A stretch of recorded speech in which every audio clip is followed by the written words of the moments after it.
All right, welcome to Rapid Fire Manufacturing. Today I have Keaton Turner. I'm not sure if we're related or not, but we'll roll with it. He is the president of Turner Mining Group.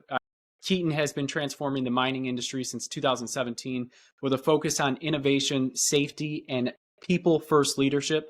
Under his guidance, Turner Mining has grown into one of the leading contract mining companies in the U.S., and it's known for its turnkey solutions and commitment to creating a positive work environment. Keaton, thank you so much for joining. Absolutely. Great to be here. I think anyone with the last name Turner is legit. So happy to be in your presence here doing this. Thanks for having me. Awesome. Thank you so much. Are you ready for the first question? Absolutely. Let's do it. So, you have a strong focus on innovation and operational efficiency in mining, and with the mining industry playing a crucial role in supplying raw materials for manufacturing companies, how do you see advancements in mining technology influencing the future of manufacturing, and especially in areas like sustainability and resource management? Well, it's a great question. So interestingly enough, I think mining has been behind the times when it comes to adopting new technology. When you look at mining compared to manufacturing, you guys have been using robots a lot longer than we have in mining, at least in open pit surface mining, which is what Mm-hmm. we primarily focus in. And so, I think mining could pick up and learn a lot from manufacturing, but we're very bullish on how generative AI is going to impact our industry. Automation is a huge buzzword swirling around the industry. Automated Mm-hmm. haulage. One of the things we're always thinking about is how do we reduce the human risk element of our business? How do we pull people from harm's way and put them into a safer operating environment? And so for us, automation and autonomous haulage, even some remote machine operations, machine learning. Those are all things that, we're very bullish on. But, the thing I get kind of most excited about when I think mining and manufacturing is going from mine to mill to manufacturing. We operate a big copper mine in Arizona, and we want to talk about sustainability. ESG is also a big buzzword. We focus on the social aspect in local communities, but I don't think there's Mm-hmm. anything more impactful than going straight from the material in the ground, pulling it out of the ground with a miner like us, putting it into the customer's mill, and getting sheets of copper cathode, and those sheets going straight to a manufacturing facility. And so, when you look at domestic production of copper, there's other metals, manganese, graphite. Manganese, graphite, 100% import product for the U.S. We mine none of it here. Copper, 45% of our domestic supply is imported. And so, I'm very bullish on mine permitting reform. Again, I don't want to take your platform and preach my thing, but we need to bring more mines into production here in the States. That takes these base metals, these specialty minerals, directly into manufacturing. And, I think it lowers the costs. It keeps American workers employed. There's tons of downstream benefits, but yeah, that's what I'm excited about. That's awesome. Yeah, I've actually seen some of those remote excavators that people are starting to employ. Yeah, Yeah. have you looked into some of those strategies or Yeah, newer absolutely. technologies? We operate in some high risk areas. I'll give you a couple examples. One would be an excavator working at the bottom of a high wall. Maybe it's 100 or 200 foot vertical wall. You can Hmm. get rocks that kind of fall off during freeze thaw.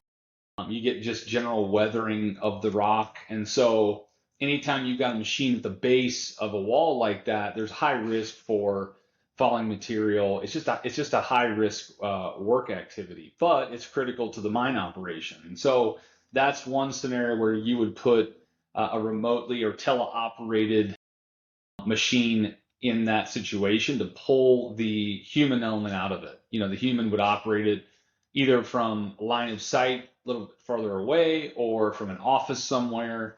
And so that exists. There's also other examples of tailings dams, which have unstable material, unstable footing. You don't want machines walking out around tailings dams. They can sink and trap, humans. And so there's a lot of different situations where remote, obviously autonomous haulage is one thing, but remote and teleoperating equipment also has its place in the future here. Yeah, that's very cool, and it sounds like some people that love video games may enjoy that for a future You know, job. I've been saying this since we started. I think the generation that grew up in front of the TV playing video games is going to do just fine in this next generation of mining because, like I said, AI and machine learning and automation, you know, the OEMs are not putting more machines out in these mines with less tech on them. They're actually doing the Mm-hmm. opposite. They're putting way more tech, way more screens, sensors everywhere, cameras everywhere. And so the kids that grew up with an iPad or iPhone in their hand just kind of adapt to that technology a little better than some of the older folks. And most people don't realize this. The average age of the U.S. miner is 52 years old, between 52 and 54, depending on which stat you look at. And so, over the next 5, 10 years, there's going to be a mass exodus of older folks from our industry. We got to bring in new Mm-hmm. blood, people that are excited about technology, people that want to embrace where this industry is going, and so that's what I get excited about. That's awesome. Well, I got three Turner boys I can throw your way. So Good, I love it. And the thing is, you as a dad, I've got one Turner boy and two Turner girls. I didn't even grow up thinking the mining industry was a place I wanted to build a career. And there's hmm been times I'm like, I don't know if I want my kids to be in the mining industry. But when I look at that, I think there's just a massive misperception.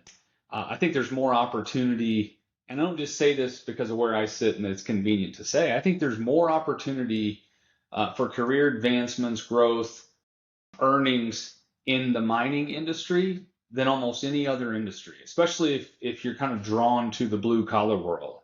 hmm And so, yeah, I couldn't be more bullish on the future of mining here in America. Well, that's awesome. That sounds really exciting for sure. Last thing is the overtime question. You ready for that? Yeah, let's do it. All right. So you've built this company centered around people and growth. What has been one of the most rewarding experiences, leading you at Turner Mining Group, and how has it shaped your outlook on creating a positive change within the industry? Well, I wouldn't be me if I didn't give you the real answer, and I can't just sugarcoat everything. I have this saying, all my biggest lessons and all my biggest problems are people problems. This business would be super easy if people didn't exist. And that sounds heartless and gutless to say, but that's just, you ask any business owner that's in this industry, it is a challenge. Not only is it a challenging industry to be in mining, it is a challenging industry for what the employee has to go through. Most of these mines are remote, so most of these people are working away from home. It's long hours, it's rain, cold, snow. Almost all of our operations have double shifts, so there's a night shift and a day shift, sometimes a triple shift. And so it's tough. I mean, mining is not for the faint of heart. And, Mhm. but I think saying all that, there isn't anywhere else that has more opportunity. And we just talked about this a little bit. You can be an 18-year-old kid, and I've got full blown stories on this. I could give you names, I can show you pictures. We've got some pictures on our walls here. You can be an 18-year-old kid, graduate high school, come to work for us, go through a training program, boots in the dirt, uh, butt in a seat on $1 million machine, and you can make $100,000 a year in 2 or 3 years if you give it your all. I mean, it really happens. I've got kids that, not that I would advocate for it, but show up to the site with a brand new F-350 with a brand new Harley sitting in the bed, and it's all paid for in cash. And these kids are 21 years old, and so now I do think there are better ways to invest your money than those things, but there is a ton of opportunity, and there's not many other industries that you can jump into where you can build a career as quickly as you can in mining. Now you can take the blue collar route, you can take the white collar route. We had a gal here that bought her dream home. She was 35, single mom, divorced, worked here for 3 years, bought her dream home. And so those kind of stories get me super fired up. Our goal is to make mining sexy, draw the next generation of talent into the industry, and selfishly into our business.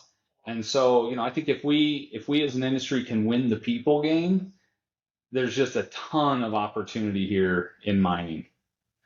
Yeah, that's amazing too, and similar in manufacturing in general. If we can all work together to draw people in, they can kind of decide which career path is right for them. Yeah, and I think it's up to us. I kind of like to call out other business owners, regardless of what industry you're in. So I think it's up to us to help some of these young folks career path. No offense, I was dealing with some problems earlier this week where some young people in our business, in our company, aren't making the best choices for themselves because they don't have any positive words of affirmation or positive leadership in their life. The most leadership and the most discipline they might get is from their boss or from one of our company leaders. And so, I think it's up to us as we bring some of this new talent, new blood into the industry. We have to kind of steer them. What are their strengths? What are their weaknesses? How do we set them on a path to do some personal development? I say this to every kid that I meet. If you just want to clock in at 7 a.m., clock out at 4 or 5 p.m., and then shut off your brain until the next day's shift, you're never going to advance very far. So what are the things, what things are you doing after work? How are you learning? What are you reading? What people are you hanging around? I think it's up to us to kind of steer some of those folks as they develop their career. But, it's also a challenge at the same time. Yeah. Well, I guess with those challenges, there's always opportunities. So it sounds like you're keeping that bullish attitude, and that's awesome to and exciting for the future. Yeah, I appreciate that. We're having fun doing it. Yeah. Well, thank you so much, Keaton, and stay tuned for more industry experts throughout the week. So thank you so much for your time. Thanks, David.